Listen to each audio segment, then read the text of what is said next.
Hello. Gases state में एक हमने लोगों ने डील किया था आइडियल गैस। अब यहाँ पे हम पढ़ रहे हैं रियल गैस।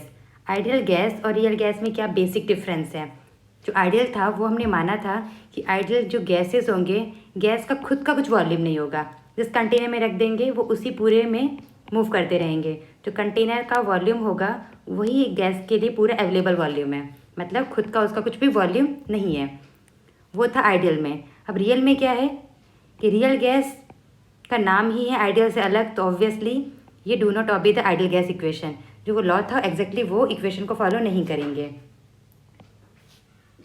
क्यों डेविएट कर रहे हैं आइडियल से?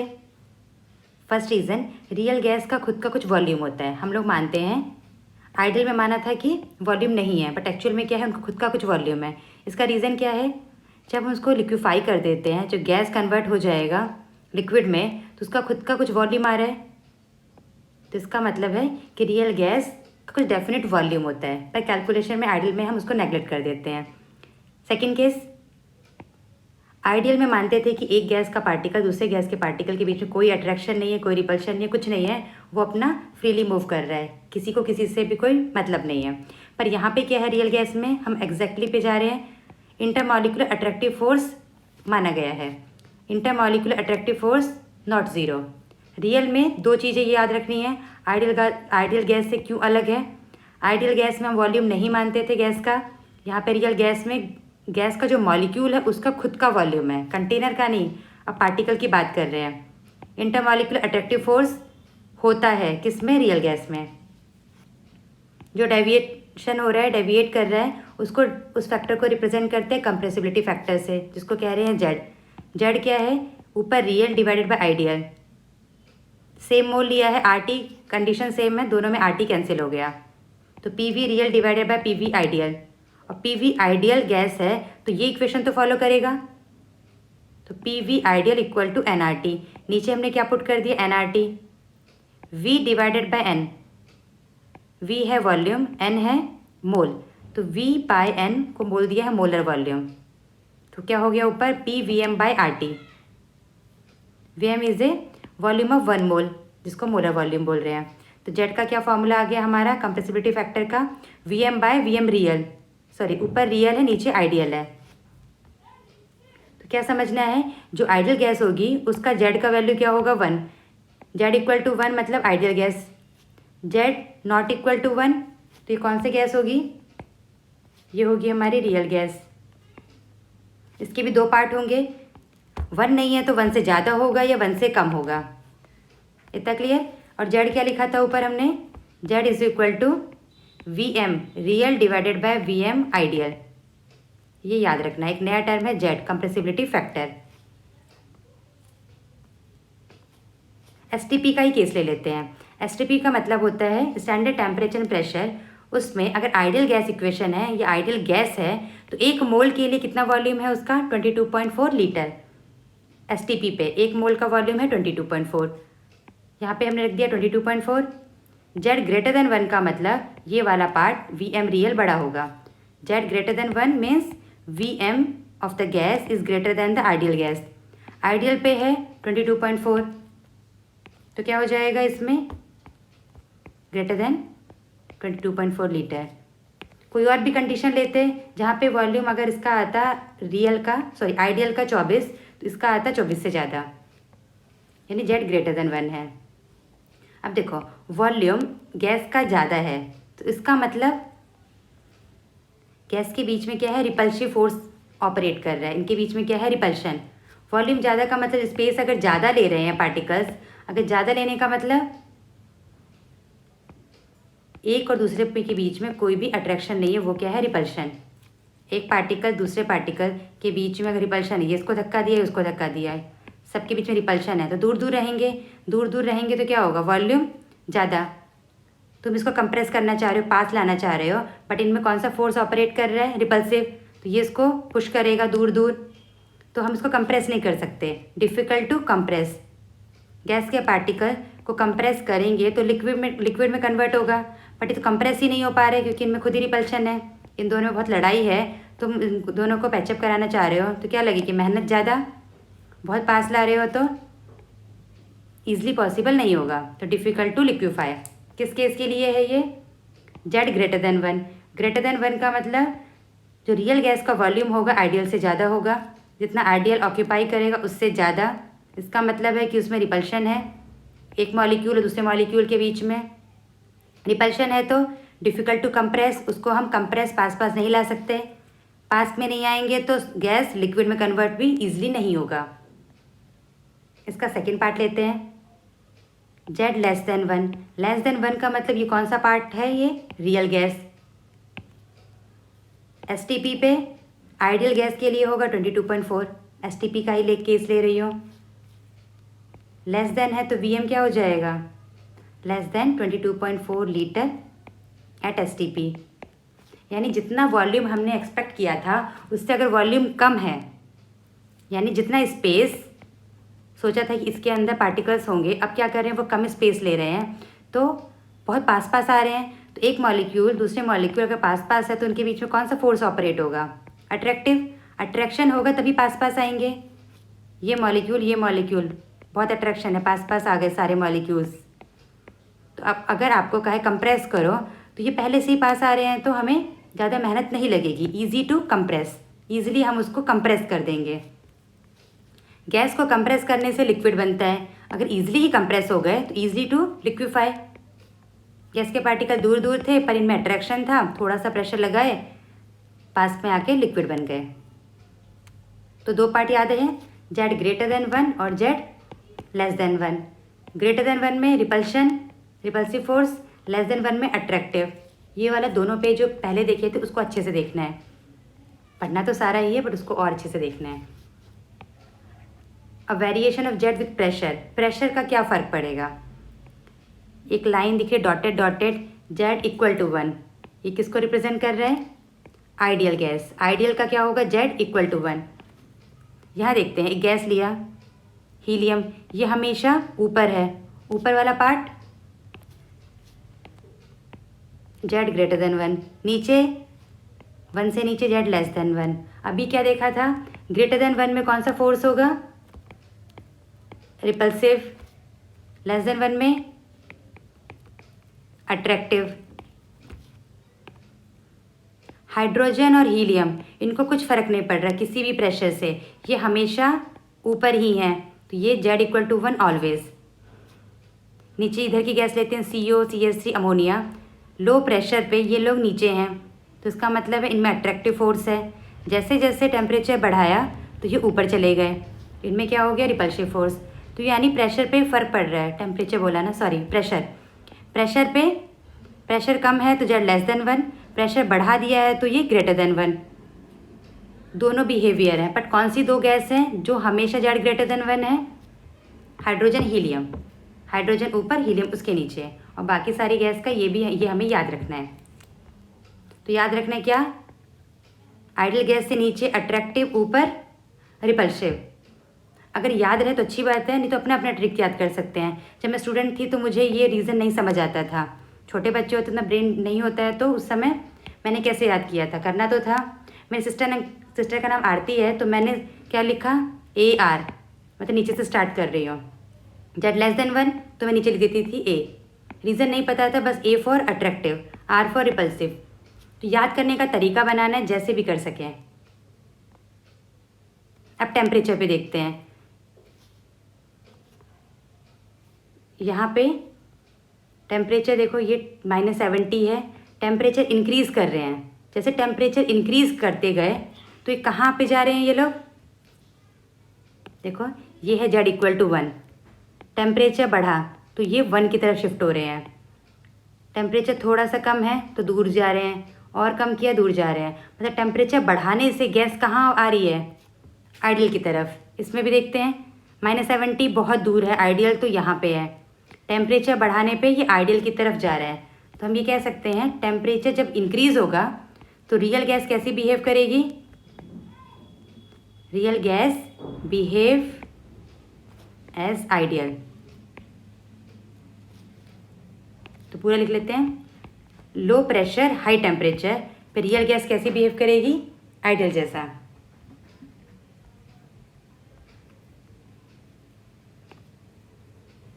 Z equal to 1 ideal, not equal to 1, less than 1 और ऊपर ग्रेटर देन 1, नीचे वाला अट्रैक्टिव, ऊपर वाला रिपल्सिव। टेम्परेचर ज़्यादा होगा, इसमें देखो T1 T2 है, टेम्परेचर ने लिखा है, नॉर्मली देख के बताओ। T1 है, ये 1 के पास है, तो जितना ज़्यादा टेम्परेचर होगा वो आइडियल के पास, तो T1 ग्रेटर देन T2। तो टेम्परेचर बढ़ाएंगे तो कहाँ बिहेव करेंगे हम लोग, कैसे जाएंगे, आइडियल के पास। कंक्लूजन, अगर Z इक्वल टू 1 है वो हमेशा आइडियल के लिए लिखेंगे। Z लेस देन 1, Z तो मतलब कम प्रेशर पे सब क्या थे, नीचे थे, पर ऐसे दो गैस थे हाइड्रोजन हीलियम, इनको प्रेशर से कुछ मतलब नहीं है। ये Z ग्रेटर देन 1 हमेशा ऊपर। हाई प्रेशर पे तो सब ऊपर ही जा रहे हैं, बट लो प्रेशर पे ये लोग नीचे हैं। रियल गैस में थोड़ा इंट्रोडक्शन देख लिया है, तो रियल गैस की इक्वेशन क्या होगी, वहाँ पे आइडियल में था PV इक्वल टू nRT, यहाँ पे प्रेशर में भी एक टर्म आ जाएगा क्योंकि गैस के बीच में अट्रैक्शन फोर्स है, गैस का खुद का कुछ वॉल्यूम है, तो ये वाला एक टर्म आया। तो ये वाला इक्वेशन याद रखना है, मैं बार बार ये वाला बोल रही हूँ, तो आप लोगों को भी याद रखना है। आपको ये वाला नहीं बोल के याद रखेंगे। क्या है बोलो, P plus AN²/V², V minus NB equal to nRT। N से तो आपको वाकिफ़ हैं, जानते हैं N क्या है, mole, T for temperature, R universal gas constant, pressure, volume, छोटे छोटे टर्म आ गए A एंड B। ये वंडरवॉल इक्वेशन है, ये कांस्टेंट है, van der Waals constants A and B are constant, हर गैस के लिए इसकी वैल्यू फिक्स रहेगी। एक इस पर डिपेंड करेगा फोर्स ऑफ अट्रैक्शन, जितना ज़्यादा अट्रैक्शन होगा किसी दो गैस के मॉलिक्यूल्स के बीच में, इंटरमॉलिक्यूलर अट्रैक्शन, एक की वैल्यू क्या होगी, ज़्यादा होगी। जिस गैस में अट्रैक्शन ज़्यादा उसका ये ज़्यादा होगा, ए की वैल्यू, पर उस गैस का हर जगह कांस्टेंट रहेगा। पर दो गैस के बीच में जिसका अट्रैक्शन ज़्यादा उसका ए वैल्यू ज़्यादा। अब ए का यूनिट लिखते हैं, यूनिट कैसे लिखेंगे, देखो ए वाला टर्म प्रेशर के साथ है,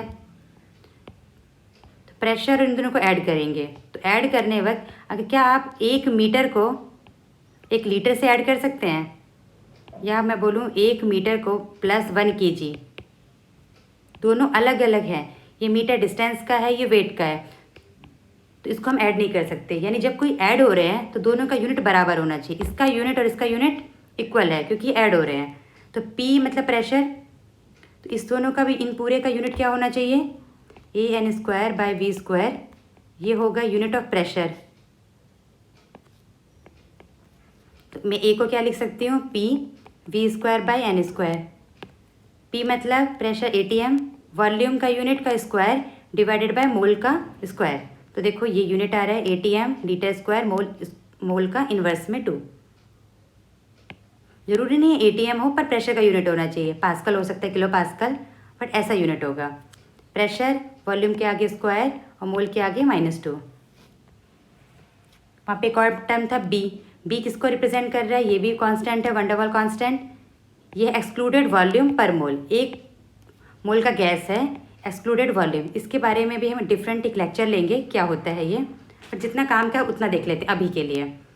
जो B जो कांस्टेंट है उसकी वैल्यू क्या होगी, 4Na, ये एवोगाड्रो नंबर है, 4/3 πr³। कोई भी गैस का मॉलिक्यूल है, इसका रेडियस अगर r है तो इसको मूव करने के लिए कंटेनर में से कितना वॉल्यूम अवेलेबल होगा।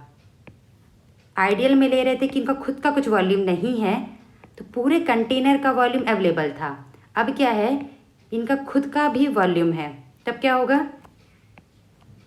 तो वॉल्यूम घूमने के लिए कम हो जाएगा कंटेनर में। तो पर जो कितना कम हो रहा है वो इससे निकालेंगे, B का वैल्यू 4Na 4/3 πr³। डेरिवेशन बाद में देख लेंगे, जितना इंपॉर्टेंट है पहले इस पर फोकस कर रहे हैं। एक्सक्लूडेड वॉल्यूम N मोल के लिए कितना होगा, 1 के लिए इतना, तो N है तो NB, तो वॉल्यूम कंटेनर में से क्या माइनस करेंगे, NB। N है नंबर ऑफ मोल, B है कांस्टेंट, इस B का यूनिट कैसे निकालेंगे, इक्वेट कर देंगे V/N इक्वल टू B, तो V का यूनिट लीटर, मोल इनवर्स, तो ये यूनिट में तो कुछ प्रॉब्लम नहीं होगी। अब वेरिएशन देखते हैं, कब लेस देन 1 हो रहा है, कब ग्रेटर देन 1 हो रहा है, वो प्रूफ करते हैं। स्कूल के लिए, स्कूल के एग्ज़ाम के लिए तो पूरा एक बार रट लेंगे, लिख देंगे, बट समझने के लिए कैसे हो रहा है वो अब यहाँ देखते हैं। Z ग्रेटर देन 1 आइडियल, ये है रियल, कभी लेस देन 1 कभी ऊपर, नीचे मतलब अट्रैक्टिव, ऊपर मतलब रिपल्सिव। Vm मोल ऑफ 1 मोल, ये इक्वेशन है वंडर वाल इक्वेशन फॉर रियल गैस। अब लेते हैं first case, low pressure. Low pressure पे अभी हमें टेम्परेचर नहीं लिया है, सिर्फ लो प्रेशर है। प्रेशर अगर कम है तो वॉल्यूम क्या होगा? ज़्यादा। अगर वॉल्यूम हमारा ज़्यादा है तो ज़्यादा में से कुछ कम किया तो क्या होगा? कुछ फ़र्क ही नहीं पड़ेगा। तो V माइनस बी को क्या लिख सकते हैं? Equal to V। तो यहाँ पे क्या हो गया, मैं यहाँ पे दोबारा लिख देती हूँ, P A/VM² RT। P कम है, अगर हमारे मार्क्स ही कम आए हैं उसमें 1-2 मार्क्स और जुड़ेंगे तो बहुत फ़र्क पड़ेगा, तो इसको हम नेगलेक्ट नहीं कर सकते। P + A V का स्क्वायर ही रहेगा। बहुत ज़्यादा में से थोड़ा गया तो कुछ फ़र्क नहीं, उसको नेगलेक्ट। RT, ये क्लियर। फिर इसके बाद V को मल्टीप्लाई करेंगे P से, एक बार इससे मल्टीप्लाई करेंगे, फिर इस इक्वेशन को ओपन कर देंगे। तो देखो P V से मल्टीप्लाई किया, PV, एक V से एक V कैंसिल, A/VM = RT। हमें क्या चाहिए था? Z याद करो फर्स्ट पेज पे था PM/RT, तो RT हमें इसके नीचे चाहिए, डिवाइड कर देते हैं RT से, यहाँ हो गया 1। इसको क्या लिख सकते हैं? Z = 1 माइनस, ये टर्म राइट साइड जाएगा तो माइनस हो जाएगा, तो Z में से 1 में से कुछ माइनस हो रहा है। Z = 1 माइनस समथिंग, तो Z <1। <1 का मतलब अट्रैक्टिव फोर्स डोमिनेट करेगा और ईजी टू कंप्रेस। कौन सा फोर्स? अट्रैक्टिव। बार बार मैं बोल रही हूँ, इसका मतलब है सुनना भी है और समझना भी है, याद भी रखना है बार बार। हाई प्रेशर, प्रेशर है ज़्यादा, प्रेशर ज़्यादा तो वॉल्यूम कम है। V - NB, क्या आप B को नेगलेक्ट कर सकते हैं? V हमारा कम है, कम में से कुछ भी चीज़ ऐड सब्सट्रैक्ट करेंगे तो वो वैल्यू रखेगा, तो उसको हम नेगलेक्ट नहीं करेंगे, तो V को एज इट इज़ रखेंगे। प्रेशर ज़्यादा तो उसमें A वाला पार्ट को कर देंगे नेगलेक्ट।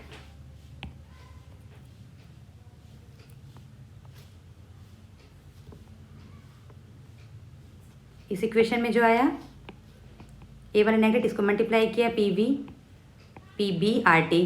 हमें क्या चाहिए? PV/RT, ये नीचे ले आए तो पूरा अच्छे से करके देखेंगे क्या आ जाएगा। ये है हमारा Z 1 + PB/RT। पॉज करके खुद सॉल्व करेंगे, ऐसे समझने में प्रॉब्लम हो रही है तो खुद करेंगे, फिर देखेंगे कितना इजी है। Z > 1 होगा तो पार्टिकल्स दूर दूर जाएंगे, तो रिपल्सन है तो उनको पास में हम नहीं ला सकते easily, more difficult to compress than ideal के कंपैरिजन में डिफ़िकल्ट है उसको कंप्रेस करना। At low pressure high temperature, ये तो याद कराया था। लो प्रेशर हाई टेम्परेचर में क्या करना है? डायरेक्ट बोल देंगे ideal gas equation. Low pressure सब A and B सब neglect. At low pressure high temperature real gas behave as a ideal condition, ideal gas का इक्वेशन फॉलो करेगा। हाइड्रोजन हीलियम, ये हमेशा ऊपर है Z से, Z = 1। ऊपर कौन सा फोर्स था? रिपल्सिव। रिपल्शन में A की वैल्यू 0, क्योंकि A किसको बताता है? अट्रैक्टिव। उनमें अट्रैक्शन है ही नहीं तो 0, तो इन दोनों के लिए ये इक्वेशन होगी। अब देखते हैं जो A के वैल्यू है किस किस पे डिपेंड करता है। A अट्रैक्शन है तो A फैक्टर जितना पोलर होगा मॉलिक्यूल उसमें उतना ज़्यादा अट्रैक्शन होगा, डाइपोल इंट्रैक्शन। नॉन पोलर में लंडन फोर्स, डिस्पर्जन फोर्स। तो क्या देखेंगे? A की वैल्यू निकालने के लिए जितना ज़्यादा अट्रैक्शन है उतना ज़्यादा A वैल्यू ज़्यादा। H2O CO2 आर्गन, H2O है पोलर, CO2 नॉन पोलर है, बट उसके साथ इधर भी डाइपोल है इधर भी डाइपोल है, तो इंस्टेंटेट में कुछ तो डाइपोल मिलेगा, टेम्प्रोरी डाइपोल। आर्गन तो अकेला है, ये तो पूरा ही नॉन पोलर है 100%, इसमें एटलीस्ट CO2 में टेम्प्रोरी मिलेगा पोलर। तो जितना पोलर उतना A का वैल्यू ज़्यादा, ये A का वैल्यू है, A फैक्टर। सेकेंड पार्ट, सारे अगर नॉन पोलर हैं, हीलियम, तो उस केस में हम क्या देखेंगे? साइज़, जितना बड़ा साइज़ उतना वंडर वाल कांस्टेंट ज़्यादा।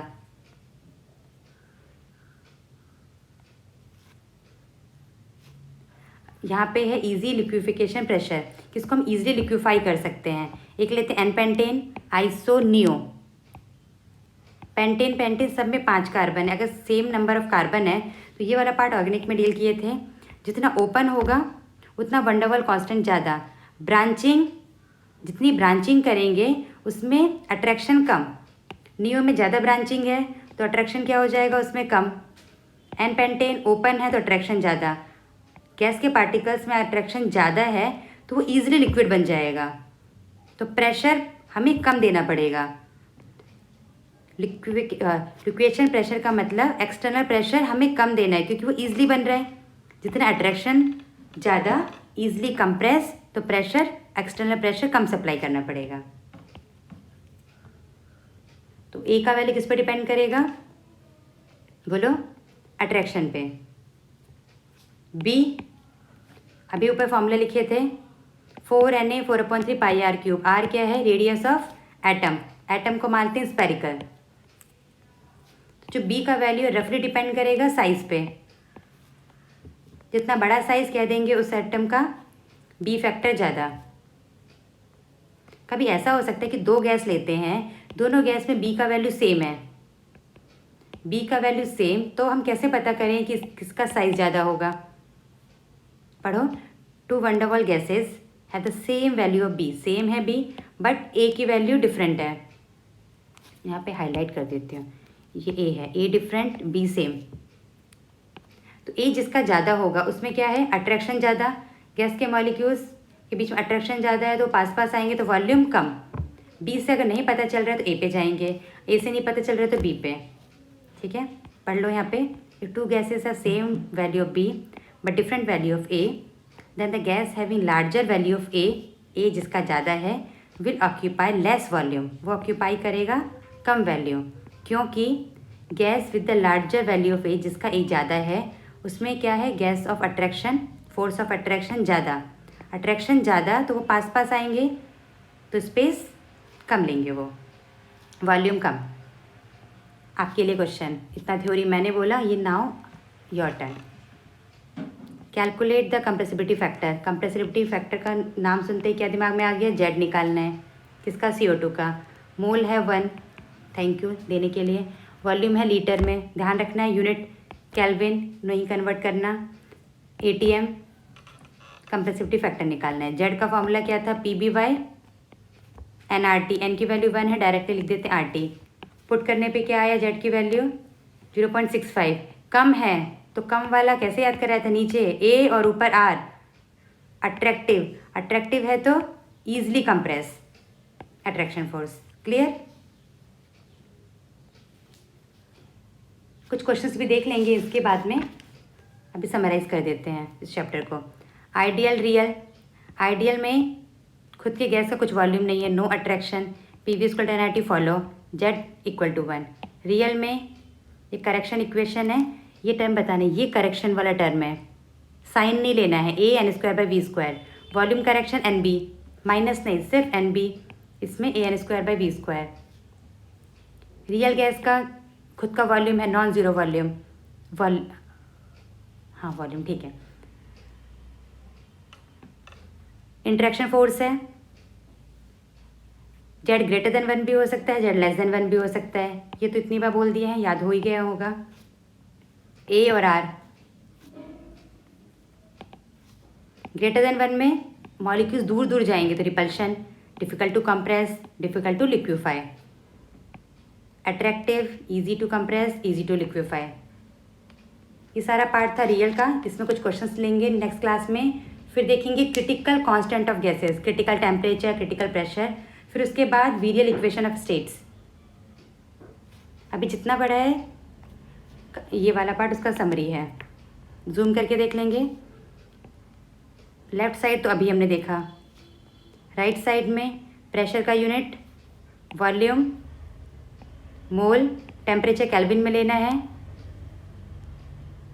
इन सारी चीज़ों से लॉज हैं, बॉयल्स लॉ, चार्ल्स लॉ। यहाँ पे इक्वेशन आई STP पे 22.4, standard temperature, standard pressure. PV=NRT है, वो हमेशा प्योर के लिए लगेगा। गैस अगर मिक्स है तो हम क्या लगाएंगे? Dalton's law, partial pressure. अगर गैस नॉन रिएक्टिव है तब आर की वैल्यू ये 3, कैलकुलेशन के लिए 25/3, कैलोरी में है तो R2, लीटर ATM में है, वॉल्यूम लीटर है, प्रेशर ATM तो 1/12। अगर क्वेश्चन में ये वैल्यू दे रखा है तो इसके अकॉर्डिंग जाना है, किसके अकॉर्डिंग नहीं जाओगे तो कुछ डेसिमल में आंसर चेंज हो जाएगा। तो कॉम्पिटिटिव एग्जाम में डेसिमल में भी अब इम्पोर्टेंस देने लग गए हैं, तो ध्यान रखना है इस चीज़ों का। KTG में 3 वेलोसिटी थी, यहाँ पे 1 मिनट, KTG है तो काइनेटिक एनर्जी होगी, टेम्परेचर पर डिपेंड करेगा। एनर्जी 3 RT/m, मोल लेंगे तो R लेंगे, पर मॉलिक्यूल लेंगे 3/2 kT, grams law.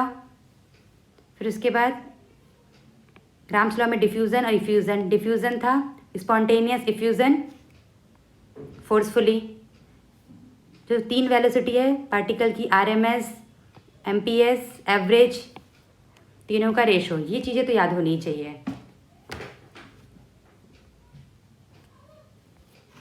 Thank you. मिलते हैं नेक्स्ट क्लास में critical constant of the gas के टॉपिक को लेके।